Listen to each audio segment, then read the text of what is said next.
Hola, mis queridos hermanos, que la paz de nuestro Señor Jesucristo esté con nosotros. Vamos a seguir con nuestro estudio de los salmos. Vamos a estudiar al Salmo 18. Leemos en nombre del Padre, del Hijo y del Espíritu Santo. Este salmo fue hecho por David. Cuando se dirigió a Jehová, las palabras de este cántico, el día en que Jehová lo libró de todos sus enemigos y de la mano de Saúl, y dijo: yo quiero Yahvé, mi fortaleza, mi salvador que me salva de la violencia. Yahvé, mi roca y mi baluarte, mi libertador y mi Dios, la roca que me amparo, mi escudo y mi fortaleza salvadora, mi ciudadela y mi refugio. Invoco a Yahvé digno de alabanza y me veo libre de mis enemigos. Las olas de la muerte me envolvieron, me esperaban los torrentes destructores, los lazos del Seol me rodeaban, me guardaban los cepos de la muerte. En mi angustia grité a Yahvé, pedí socorro a mi Dios. Desde el templo escuchó mi voz, resonó mi socorro en sus oídos. La tierra rugió, temblaron las bases de los montes, vacilaron bajo su furor. De su nariz salía una humarada y de su boca un fuego abrasador y lanza carbones encendidos. Inclinó los cielos y bajó con espeso nublado a sus pies. Volaba los lomos de sus querubines, sostenido por las alas del viento. Se puso como tienda un cerco de tinieblas, de aguas oscuras y espesos nubarrones. El brillo de su presencia desprendía granizo y ascuas de fuego. Sonó Yahvé en el cielo, lanzó al Altísimo su voz, dispersó sus seatas y los dispersó. La cantidad de rayos los desbarató, el fondo del mar quedó a la vista de los cimientos de Orbe, aparecieron a causa de su bramido. Yahvé, el resonar el aliento de su nariz, lanzó su mano de lo alto y me agarró para sacarme de las aguas caudalosas. Me libró de un enemigo poderoso, de adversarios más fuertes que yo. Me guardaba en el día de mi rutina, mas Yahvé fue un apoyo para mí. Me sacó al campo abierto, me quedaría y me salvó. Mi rectitud recompensa a Yahvé, retribuye la pureza de mis labios. Pues guardé los caminos de Yahvé y no me rebelé contra mi Dios, pues tengo presentes sus normas, sus preceptos no aparto de mi lado. He sido irreprochable con él y de incluir en culpa me he guardado. Yahvé retribuye mi rectitud, la pureza de mis manos que él conoce. Con el leal te muestras leal, intachable con el hombre sin tacha. Con el apuro eres puro y salgas con el ladino. Tú que salvas a la gente humilde y abates a los ojos altaneros. Tú, Yahvé, eres mi lámpara, mi Dios que alumbra mis tinieblas. Con tu ayuda yo fuerzo el cerco, con mi Dios asalto las murallas. Dios es íntegro en su proceder. La palabra de Yahvé es acrisolada, escudo de quienes se acogen a él. Pues ¿quién es Dios fuera de Yahvé? ¿Qué roca sino solo nuestro Dios? El Dios que me ciñe de fuerza y me hace mi conducta irreprochable, que hace mis pies como la sierva y a las alturas me sostiene, que adiestra mis manos para luchar y mis brazos para tensar el arco. Tú me das tu escudo victorioso, tu diestra me sostiene, multiplicarás tus cuidados conmigo, al andar ensanchas mis pasos, mis tobillos no se tuercen. Persigo a mis enemigos, le doy caza, no vuelvo hasta que acabo con ellos. Los machacos como pueden levantarse, sucumben bajo de mis pies, me siguen de valor para el combate. Metes bajo mis pies a mis agresores, pones en fuga a mis enemigos, exterminas a los que me odian, piden auxilio y nadie les salva, a Yahvé y no les responde. Los reduzco como polvos al aliento, los piso como barro de la calle. Me libro de los pleitos de mi pueblo. Me pones al frente de naciones, pueblos desconocidos me sirven. Los extranjeros me adulan, todo oído me obedece. Los extranjeros se acobardan, dejan temblando su refugio. Viva Yahvé, bendita sea mi roca, sea ensalzado mi Dios Salvador, el Dios que me concede la venganza y abate al pueblo a mis plantas. Tú me liberas de mis enemigos, me saltas sobre mis agresores, me salvas del hombre violento. Por eso te alabaré entre las naciones, en tu honor Yahvé cantaré. Él ennoblece la victoria de su rey y muestra amor a su ungido, a David y a su linaje para siempre. Este es un salmo de alabanza y de victoria. Fue escrito y cantado después de que el Señor hizo a David rey de todo Israel y le dio la victoria sobre las naciones que se oponían a su gobierno. Segunda de Samuel 5, versículo 8 y 10. Otras versiones del salmo se encuentran en Segunda de Samuel 22 y la cita y alusiones se encuentran en el Salmo 116. No importa cuánto persiguió Saúl a David, David no consideró a Saúl como su enemigo. Entregar es una de las claves en este salmo. Se encuentra en el título, así como en los versículos 2, 17, 19, 43 y 48. Es posible que el nuevo rey usara esta canción en un día nacional de oración y alabanza para dar las gracias al Señor por sus múltiples misericordias para Israel. El salmo se abre 1:3 y se cierra 46:50. Es una doxología. David, el siervo de Dios, se dirige al Señor en los versos 5, 25, 29, 35, 36, 39, 40, 43 y 48. Y en el resto del salmo, él le dijo a la gente lo que Dios había hecho por él. Así que la canción combina adoración y testimonio. El enfoque de este salmo está en el Señor y lo que hizo con gracia por su siervo, pero también nos dice que puede hacer por nosotros hoy si confiamos y obedecemos. Dios entrega cuando lo invocamos. 1 al 18. Cuando David expresó su amor por el Señor, usó una palabra especial que significa amar profundamente y tener compasión. Esta relación con la palabra hebrea para martis y describe el tipo de amor que una madre tiene para su bebé. Isaías 49:15. Un padre tiene para sus hijos. Salmo 103:13. Y el Señor tiene para su anhelo Israel escogido. Salmo 102:13. Oseas 1:7. Deuteronomio 13:17. Es un amor profundo y ferviente, el tipo de amor que todos debemos tener para el Señor. David expresó su amor, su fe y su esperanza, versículos 1, 2 y 3. La metáfora que utilizó sin duda refleja una vida de un hombre al aire libre y un soldado rob.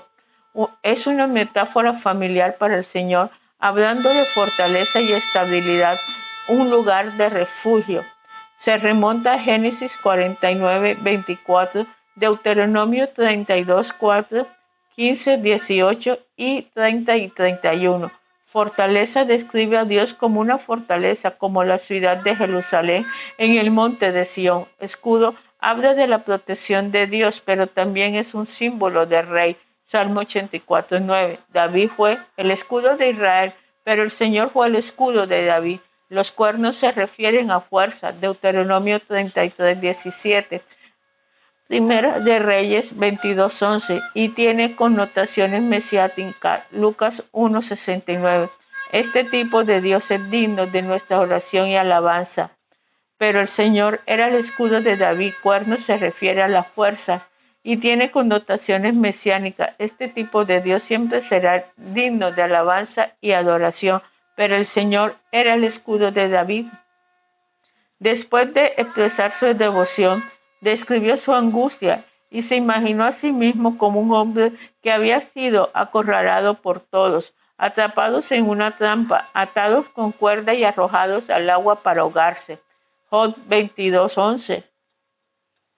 Pero cuando David llamó a Dios, comenzó a actuar en su nombre. La gran liberación se describe como una tormenta. El Señor había sufrido mucho con el rey Saúl, pero ahora su ira se levantó y comenzó a sacudir las cosas como un terremoto y un volcán en erupción.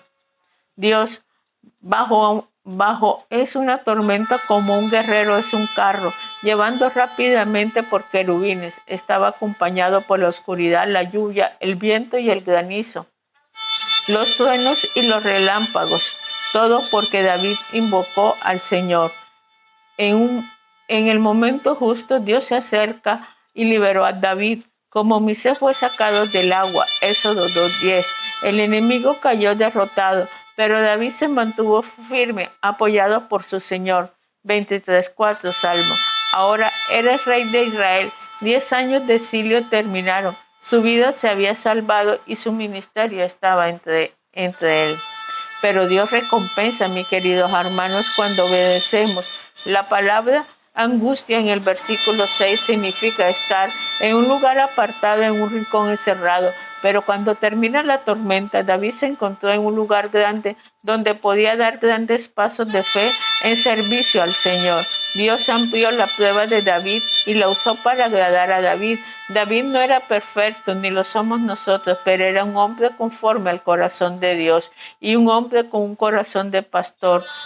Dios se deleitó en David de la manera en que los padres se deleitan en la maduración del carácter de su hijo, obediencia y servicio. David fue fiel al Señor, por lo que el Señor cuidó fielmente de David.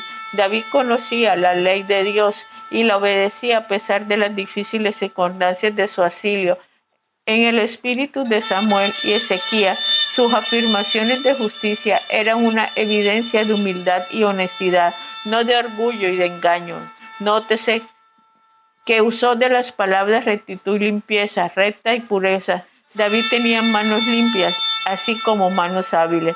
La forma en que nos relacionamos con el Señor determina cómo el Señor se relaciona con nosotros. Versículos 25 y 27. David fue misericordioso con Saúl y Dios fue misericordioso con David. David fue leal, sin culpa, y Dios fue fiel a él y cumplió la promesa de bendecirlo. Dios no ha sido sin pecado, David no ha sido sin pecado, pero fue sin culpa en sus motivos. Los puros de corazón, Mateo 5:18, son aquellos cuyos corazones están totalmente dedicados a Dios. Saúl había sido tortuoso en su trato con Dios y David y la gente, pero David fue honesto y directo. El cielo, que al principio de su exilio miró al sacerdote Alimanel y a Achis, rey de Gab, pero pronto aprendió que la fe es vivir sin trampas. El versículo 26 en la Biblia de las Américas, la Nueva Versión Internacional, para ver que Dios encuentra nuestra perversidad y torcedura con sus propias astucias. La palabra traducido astuto o astuto significa luchar, lo que nos recuerda la forma en que Dios trató a Jacob. Génesis 32. El carácter y los convenios de Dios nunca cambian, pero su trato con nosotros está determinado por la condición de nuestro corazón. Dios nos equipa siempre que vamos a someternos a Él. ¿Qué estaba logrando Dios durante esos difíciles años de reinado de Saúl? Por un lado, estaba disciplinando a su pueblo por correr delante de él y haciendo rey a Saúl. En su longanimidad también le estaba dando a Saúl oportunidad para arrepentirse. Al mismo tiempo estaba equipando a David para sus años de servicio. Dios toma tiempo para preparar a sus siervos. 13 años para José, 40 años para Moisés y 40 años para Josué. La lección que David aprendió acerca de sí mismo y de Dios durante esos años de exilio lo ayudaron a convertirse en el hombre que era. La imagen en estos versículos revela que Dios está desarrollando un gran guerrero, un líder compasivo y un hombre piadoso. La imagen de lámpara hacia la gracia de Dios para mantener a David vivo durante esos años peligrosos, Proverbios 13:9, también habla de la perpetualidad de su familia y dinastía, que culmina con la venida de nuestro Señor Jesucristo, Lucas 1:26-33.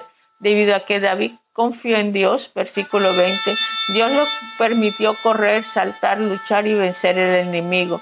Podía correr a través de una tropa, escalar una pared o saltar como siervos por la montaña, Habacuc 3:19. Esto no es una glorificación de guerra, porque Dios lo entrenó para pelear sus batallas y proteger a Israel para que pudiera cumplir su propósito en la tierra. David no invalidó otros países solo por agregar territorio a su reino. Aunque David era un hombre de guerra, reconoció que era la gentileza de Dios la que le hacía ser lo que era. La palabra significa condescendencia. Dios condescendió a mirar hacia abajo y llamar a David, agacharse y moldear a David, agacharse y salvar a David. Y luego levantó el trono. Esto nos recuerda lo que hizo Jesús, el Hijo de David, cuando bajó para venir a la tierra como un siervo y morir por nuestros pecadores. Filipenses 2:1-11. Debido a que David estaba sometido al Señor, Dios podía confiar en la autoridad y la gloria del trono. Solo aquellos que están bajo autoridad deben ejercer la autoridad. Dios es glorificado cuando le adoramos. Después de mirar hacia atrás en el ministerio de gracia hacia Él, ¿qué otra cosa podía hacer David sino alabarlo? Él debe aumentar, pero yo debo disminuir. Juan 3:30. David no tomó las cosas en sus propias manos, sino que permitió que el Señor lo reedificara cuando era el momento adecuado. Primera de Samuel 24:1-7. Pablo citó el versículo 49 en Romanos 15:9 y lo aplicó a los judíos alabando a Dios entre los gentiles. En Romanos 15:10-11, los judíos y los gentiles se reconcilian juntos, resultado del ministerio de Pablo a los gentiles, y Romanos 15:12 anuncian que Jesucristo reina sobre judíos y gentiles. El salmo culmina con David exaltando al Señor por su pacto con él y con su descendencia. Los niños pequeños a menudo usan su propio nombre cuando piden algo, y David usó su propio nombre aquí como un niño pequeño. David usó la palabra para siempre, por lo que debe hacerse dado cuenta de que sería a través del Mesías prometido que las promesas del reino se cumplirían y reinará por los siglos de los siglos. Apocalipsis 11:15. Padre Celestial, te doy gracias, Dios eterno, por todo lo que tú haces. Que tu amor, tu presencia, tu misericordia siempre esté con nosotros. Te pido por cada hermano, mi Señor, por cada persona, Padre Celestial, oh Dios eterno, que está pasando dificultades en este momento. Señor, yo te pido, Padre Celestial, que tú seas su torre fuerte, que tú seas su refugio, Padre Celestial, que ellos entiendan, Dios eterno, que solamente en ti, Padre Celestial, nosotros encontramos, Padre Celestial, liberación, pero que también debemos someternos a tu palabra, Padre Celestial, y a tus estatutos y a tus mandamientos. Debemos buscarte como hacía David, Padre Celestial, con todas nuestras fuerzas y con todo nuestro corazón. Te pido, Padre Celestial, que mis hermanos entiendan esto, Señor, y que mis hermanos siempre, Padre Celestial, sigan buscando tu presencia y tu amor. Mi querido hermano, si tienes alguna dificultad o quieres entregarte al Señor, nos puedes llamar y con mucho gusto te ampliaremos la enseñanza. Puedes llamar al WhatsApp más 57 310 601 6670. Que la paz del Todopoderoso esté contigo. Amén y amén.